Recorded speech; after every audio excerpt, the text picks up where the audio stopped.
So my day starts around 6:45 a.m. Alexa will wake me up and I'll try to convince myself to get out of bed.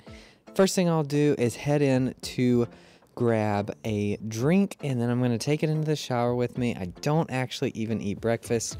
I just drink a Monster and maybe some milk in the morning. Because I'm operating on about 4% brain power in the morning, I go ahead and pick my clothes out the night before, which is usually scrubs. If I'm going to be in the clinic, I can go ahead and wear those straight from home. Next, I'll pour myself some almond milk. This is part of a diet that I've been doing for the last 6 months that has helped me lose 25 pounds because it's low carb and low sugar, but honestly it doesn't taste very good because it's unsweetened, so I'll add in some Splenda liquid sweetener and then I'll take that into the shower with me. Then it's back to the fridge to also grab the morning caffeine, which for me is a Monster because I don't drink coffee because I don't like the taste, so this is where I get my caffeine. Then I go into the shower with all that stuff, turn the lights out because I like to take a shower in the dark because I'm still not awake and I'm still basically a zombie at this point. After the shower, I'm woken up by the Monster a little bit. Then it's time to head out and actually go into the clinic or hospital or wherever I am for the day. So I grab my call bag that is pre-made. I don't have to pack anything because it pretty much has everything I need for the day. And then I go and drive to clinic, and normally that's only about a 7-minute drive if I'm at our close location, so it's really not too bad. Especially it's pretty nice when we're on call because I can take home call and it's not too far of a drive to actually get into the hospital or clinic.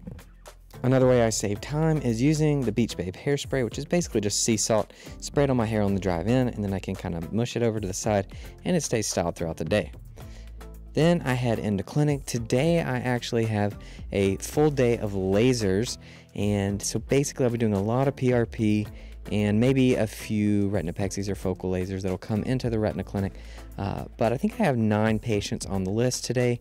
We'll see how many actually come, but this clinic is mostly just doing retinal lasers, so it's primarily proliferative diabetic retinopathy, so I'll be doing a lot of pan-retinal photocoagulation. But on the way in, gotta stop, take a look at the ducks that live here in this little pond. I've actually watched these guys grow up from little ducklings, so it's kind of neat to see them being a little bit older and still hanging out in the pond. After walking for what feels like another mile, I finally make it up to the ophthalmology clinic, and I have my own room, and it's actually pretty cool when I do these lasers because I have a lot of lasers to pick from. I can do a slit lamp PRP, or I can do indirect laser PRP, and I can either use an argon for slit lamp or Pascal, so I have a lot of choices, and it's kind of fun to do it. For whatever reason, people are not showing up to clinic today. I guess it's because of the rain, but I only had one of the morning patients come for laser. She needed PRP, and she had a relatively small pupil. It didn't dilate very well, so I went ahead and did her with the Pascal, just because I feel it's a little easier to get through smaller pupils sometimes, and I think it was easier to stabilize her eye, so I went ahead and just did her at the slit lamp. Then I have a break for lunch, and I spend that eating some hamburger patties without the buns as part of my low-carb diet, and also watching Ali YouTube videos, because I think he is one of the coolest medical YouTubers and one of my favorites to watch. It's also pretty cool. I can look on my phone and see when patients are actually checked in. And so when I finally do have another patient, I head back upstairs and go ahead and get ready to see them.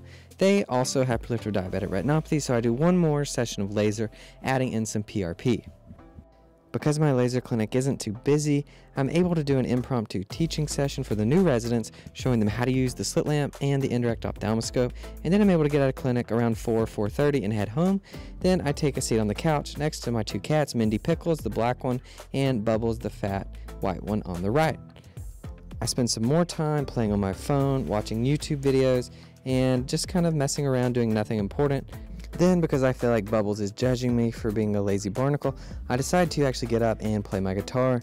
I start off with my classical guitar because it's one of my favorites to play and I think it's the easiest to finger pick, and I mess around for a little while and then try to sing when my wife finally leaves the house because no one should have to hear that. Then, so my other guitar doesn't feel sad, I play it, which is an acoustic Seagull guitar. I play some Randy Travis, try to sing along with it, then get discouraged because I can't carry a tune. Then I decide to head into the closet where I've hidden my massive 75-watt amp and try to channel James Hetfield in an attempt to shred on the guitar. I do this for a little while, try to feel like a badass, play some rock music, and then finally decide to get my life together and do something truly productive and meaningful. It's at this point that I head in to the desk that I actually made into the wall because we didn't have a desk, and I try to read the BCSC, which is the encyclopedia of ophthalmology. Essentially, I pick a chapter each night and outline the salient important parts of the chapter. I've been doing this for a couple weeks now, and I'm actually using this app called Beeminder that essentially will charge me if I don't log that I have accomplished the goal or the task for the day. So every day, if I don't go in and log that I've read a chapter of this BCSC, it will actually charge my credit card. It's a really weird business model, but I'm using it to try to motivate me to actually study more and try to learn more. So we'll see if it works or if I end up going broke. Anyways, I power through and finish the chapter, reading on retinal detachments, things that predispose to retinal detachments. I'm really going through the retina book right now because I'm on the retina rotation. So I think it's a good exercise, and it's really helping me to actually be a little more productive by using that app. Then I head downstairs to our apartment's gym. This was one of the requirements when my wife moved out to find us an apartment, was to find one with a good gym, and this one really does have a good gym. It's 2 floors, and it has dumbbells that go all the way up to 80 pounds, so I can really do everything I need here. Tonight I'm doing a back workout. I like to split my workouts up by body part. I'll do chest, back, shoulders, legs, and arms, and that's kind of what I've done my whole life. I used to compete in bodybuilding, and that really worked well for me back then, so that's kind of how I split the workout up tonight. And again, this is a really cool gym. It's really got everything that I need. So I work out here a lot now. While I'm working out, I'll either be listening to Spotify. If I'm doing a hard set, I'll turn on something like Avenged Sevenfold and really power through a set.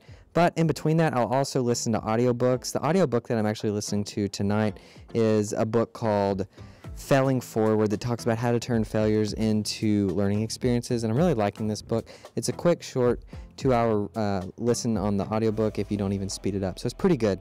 But after I finish the back workout, I'm gonna head out to the pool. I like to swim after I work out, not to use it as a bath or shower, but I just like to go out and swim at night. I've always liked to swim at night. And I've also always liked to swim in the rain. As long as it's not lightning, I like to swim in the rain or at nighttime. But when I go out at night, it's either about 10 or 11 p.m. at this point, and nobody else is at the pool, but I get it all to myself, and it's a nice pool. And I'll just hang out here, and I'll listen to my audiobook, and I'll swim around. I used to do laps, but I really don't do that much anymore. I pretty much just kind of float around and enjoy the pool all to myself. After swimming for about 30 or 45 minutes, I'll head back up to my apartment, and then it's time for some more almond milk with that Splenda sweetener.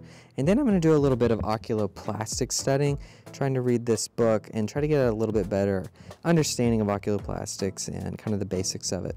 Alright guys, I hope you enjoyed following me along for a semi-productive day in the lifestyle video. If you like this kind of content, leave a comment down below, let me know, and I'll make more videos like this so you can see some of the weird stuff that I do during the day. If you guys liked it, leave a like on the video, subscribe to the channel. I'll see you guys in the next one.